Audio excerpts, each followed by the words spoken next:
I hope you all are doing well and you all are fine. So this is the explanation of romantic comedy in Hindi. Okay romantic comedy को हिंदी में समझेंगे। तो आज हम जो topic कर रहे हैं वो है romantic comedy. Romantic comedy I कैसे, ओरिजिनेट कैसे हुई? तो ये ओरिजिनेट हुई, जो प्लेस लिखे गए थे एलिजाबेथन पीरियड के टाइम पर उनसे ओरिजिनेट हुई। ठीक है, क्यों ओरिजिनेट हुई? क्योंकि जो भी काफी सारे काम, मतलब काफी सारे प्लेस जो लिखे थे प्ले राइट्स ने, जैसे कि Shakespeare, Robert Greene, Thomas Lodge वगैरह ने एलिजाबेथन पीरियड में, उसकी वजह से इसका डेवलपमेंट हुआ है। ठीक है, तो ये ओरिजिन जो है इसको मैंने बेसिकली टू पार्ट्स में डिवाइड किया है कि ये क्यों ओरिजिनेट हुई और कैसे ओरिजिनेट हुई।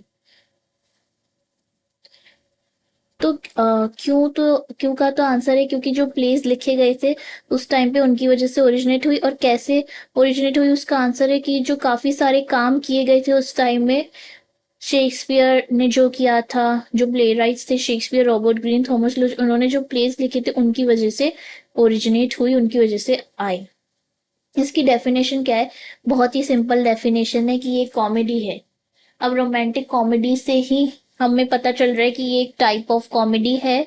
ठीक है, रोमांटिक वर्ड से हमें क्या पता चल रहा है कि ये कुछ ना कुछ लव स्टोरी तो होगी between the hero and the heroine. Hero और हीरोइन जो बेसिकली प्ले के होंगे। ठीक है, सेटिंग कैसी होगी प्ले की? परफेक्ट रोमांटिक या फेस्टिव सेटिंग होगी। और जो प्लॉट है उसको डेवलप करने के लिए कुछ प्रॉब्लम्स तो होनी चाहिए ना, कुछ डिफिकल्टीज तो होनी चाहिए। तो थोड़ी बहुत डिफिकल्टीज प्ले में हमें दिखती हैं, थोड़े बहुत हिंड्रेंसेस आते हैं और मिसअंडरस्टैंडिंग्स आती है, but play ends on a happy note. ठीक है, अब एग्जाम्पल्स रोमांटिक कॉमेडी के क्या है? अ मिडसमर नाइट्स ड्रीम, ये एक ही नेम है प्ले का। Twelfth night, the tempest, cymbeline, the winter's tale, और ये सारे ही शेक्सपियर ने लिखे हैं, ऑल दीज प्लेस। कैरेक्टरिस्टिक्स क्या है रोमांटिक कॉमेडी के? नेचुरल सराउंडिंग्स होती है, यानी कि ये इनकी जो सेटिंग होती है वो किसी नेचुरल सराउंडिंग में होगी, किसी नेचर के पास होगी। ठीक है, यानी कि सिटी के शोर शराबे से दूर होगा वो जगह जहाँ पे भी ये स्टोरी होगी, मतलब जहाँ पे भी ये प्ले होगा।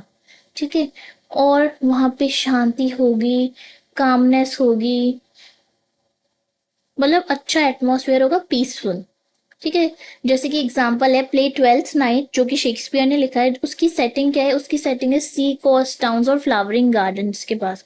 ठीक है, और जो प्ले है अ मिडसमर नाइट्स ड्रीम जो कि शेक्सपियर ने लिखा है, उसकी सेटिंग का है वुड्स में, वुड्स यानी फॉरेस्ट में जो एथेंस के पास है। ठीक है, अब रियलिस्टिक रोमांटिक सेटिंग होती है, यानी कि जो कैरेक्टर्स होते हैं प्ले के, उनमें रोमांटिक एलिमेंट्स तो होते हैं कि रोमांटिक चीजें तो दिखती हैं, लेकिन वो रोमांटिक एलिमेंट्स जो उस टाइम में जो चीजें रोमांटिक मानी जाती थी या उस टाइम में जो चीजें थी उनसे सिमिलर होते हैं। वो कैरेक्टर्स के फीचर्स जो तुम देखोगे या फिर जो रोमांटिक ट्रेट्स देखोगे वो उस टाइम से मैच करेंगे। जैसे कि टेम्पेस्ट में गोंजालो जो है वो क्या रिप्रेजेंट करता है? एलिजाबेथन एज रिप्रेजेंट करते हैं। और एंटोनियो एंड सेबेस्टियन वो क्या है? ब्रदर्स हैं एरिस्टोक्रेटिक फैमिली के। ठीक है, एरिस्टोक्रेटिक फैमिली मींस एक क्लास होती थी aristocrats. Proper development of each character का मतलब है हर कैरेक्टर को डिटेल में डेवलप किया जाता है। हर कैरेक्टर एक दूसरे से डिफरेंट होते हैं। और कैसे डिफरेंट होते हैं? जैसे रियल पर्सन एक दूसरे से डिफरेंट होते हैं ना, कि उनके सबके ओपिनियंस अलग होते हैं, थॉट्स अलग होते हैं, इमोशंस अलग फील कर रहे होते हैं, फीलिंग्स अलग फील कर रहे होते हैं। तो उस तरीके से हर एक कैरेक्टर को प्रॉपर डेवलप करते हैं। ठीक है, डिफरेंट साइकी मतलब डिफरेंट माइंडसेट होता है, डिफरेंट इमोशंस, डिफरेंट फीलिंग्स होती है, चॉइसेस सबकी अलग अलग होती है, ओपिनियंस अलग अलग होते हैं। तो इस तरीके से combination of various elements and creatures of writers interest. Combination का मतलब क्या होता है? कि मिक्स। एलिमेंट्स का मतलब है जैसे कि ट्रेजेडी और कॉमेडी ऐसे करके, या तो हॉरर और रोमांटिक ऐसे करके। ठीक है, ये सारे डिफरेंट एलिमेंट्स होते हैं। और क्रिएचर्स ह्यूमंस, फेरीज ऐसे करके, जो भी मैथोलॉजिकल क्रिएचर्स या अदर क्रिएचर्स। ठीक है, तो मिक्सचर होता है क्रिएचर्स का और एलिमेंट्स का। जो भी राइटर्स को डालने होते हैं प्ले में। ओके, सो इन प्लेस में एलिमेंट्स का कॉम्बिनेशन हो जाता है, जैसे कि ट्रेजिक एंड कॉमिक। एक प्ले में ट्रेजिडी भी होगी, कॉमेडी भी होगी, या फिर एक प्ले में थोड़ा बहुत ह्यूमर भी होगा, ऐसे। ओके, सेकेंडली कॉम्बिनेशन होते हैं कॉन्ट्रास्टिंग क्रिएचर्स का। कॉन्ट्रास्टिंग मीन्स थोड़े ऑपोजिट क्रिएचर्स हो सकते हैं, या सिर्फ एक भी क्रिएचर हो सकते हैं, जरूरी नहीं है बट हो सकते हैं। ओके, जैसे कि फेरीज और ह्यूमन बींग्स हो सकते हैं एक ही प्ले में, किंग्स और कॉमन पीपल हो सकते हैं, फूल्स एंड द वाइज हो सकते हैं।